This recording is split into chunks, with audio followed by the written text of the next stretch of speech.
Our institution's primary goal is to rescue the children who have been victims of abuses, sexual, verbal, physical abuse. The primary goal is to bring them back to mainstream society and to help them live a normal life just like any other children. As of now, the city of Malabon has a temporary shelter for abandoned children and those who have been physically or sexually abused. It's a temporary shelter where they stay for a few months until they are being referred to bigger institutions. Institutions that will take care of their needs and their long-term rehabilitation.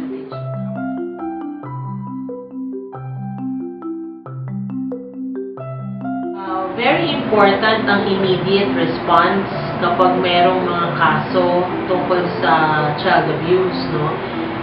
Yung aming local government, meron kaming mga protocols na sinusunod, no? Like for example, dun sa schools, no? Meron silang mga binuo na tinatawag natin mga child protection committees, no? These are based inside the schools. And there are focal persons na tinatawag namin kapag ang mga biktima ay nagmumula sa mga paaralan or ang mga bata na biktima ay enrolled sa mga paaralan. No? May mga instance naman na ang mga nagre-refer or nagsasabi ng mga ganitong klaseng kaso ay nagagaling sa barangay. So, meron tayong mga tinatawag na child abuse or anti-child abuse desks. Okay? So, I don't know if you're familiar with VAUC law, no? Kasi ano yun violence against women and children. So, merong desk na parang yung mga tao na action officer na humahawak nun ay may kaalaman sa pag-handle ng mga ganitong VAUC cases. No? Ang mahalaga kasi dito sa pagmamanage ng mga ganitong kaso ay hindi pwede yung mga compromise, no? Hindi pwede dito yung mga settlements lamang.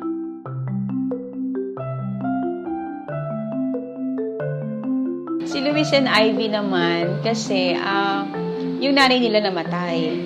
Tapos yung tatay nila ang kasama nila sa bahay na nawala. Ibig sabihin na nawala. Dati silang nangungupahan. Nawala. So, namahin nila sila sa mga gilid-gilid. Gilid ng barangay hall. So, doon sa paligid ng barangay hall, syempre may bata. Naaawa yung mga nasa community. Binibigyan sila ng mga pagkain. Yun. Naglasing daw yung tatay. Siguro, may problema dahil ganun ang itsura nila. Meron siyang parang inaway or pinalo yata. Parang ganun. So, dinimanda siya ngayon. Nakulong siya. So, simula nung makulong siya, yung dalawang bata na to, nagpapagala-gala naman, malimos, nandun yung si lalaki, si Luis, nagdanakaw na siya. Kasi wala silang pagkain eh. Nawala si tatay eh. So, yun doon time na yun, ni-rescue na silang dalawa. Kasi, kilala na sila doon sa hulong duhat, doon sa community na yun.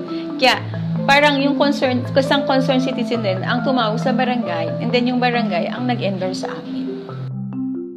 Si Angelo ay iniwanan nung nanay niya sa kapatid niya. So, ang nag-alaga dito ay tsuhin.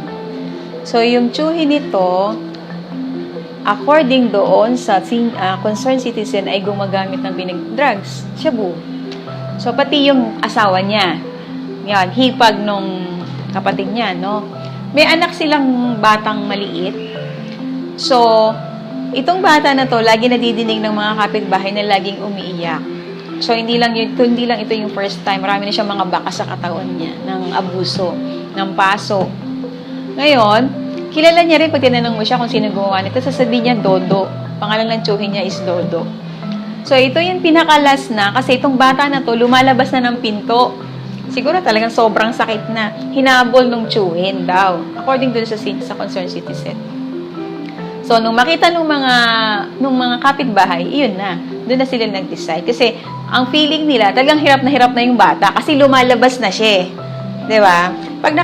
Kung nakita mo to, parang talagang makakapagmura ka. Kasi yung itsura ng bata, ito medyo maayos-ayos pa napagamot na to picture na to. Nung first day na nakita mo siya talagang, kung nakita yung tsuhin nito ng police, nako, nakaano rin siya.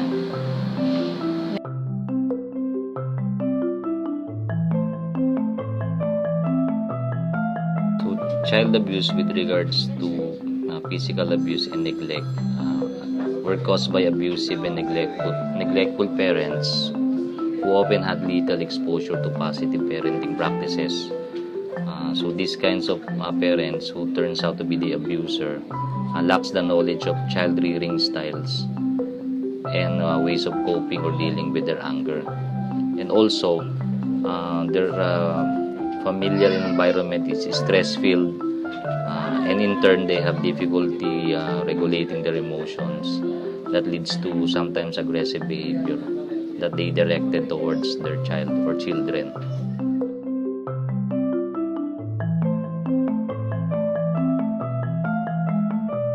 So, one of the primary effects of sexual physical abuse or neglect of a child is it disrupts the normal course of development of the children, which usually leads to developmental problems. So, usually how they handle or regulate their emotions is the first sign that the child is abused. Then there is a cognitive and moral developmental problems.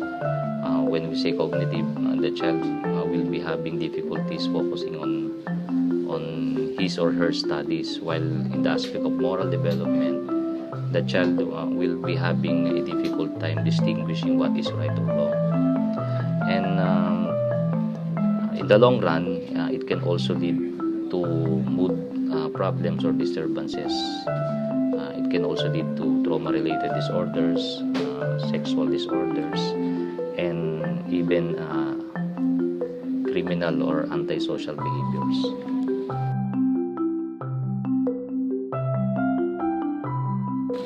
So the effective ways of treating their children involves psychotrauma therapy that targets painful memories and gradually replace it with positive statements, because children who have been abused develops distorted beliefs about the people who they abuse, and in turn they generalize things that sometimes causes them to mistrust other people. And also the parents should also be involved in the treatment in the form of teaching them how to manage stress and coping with anger. So in turn it will prevent the cycle of violence in the family.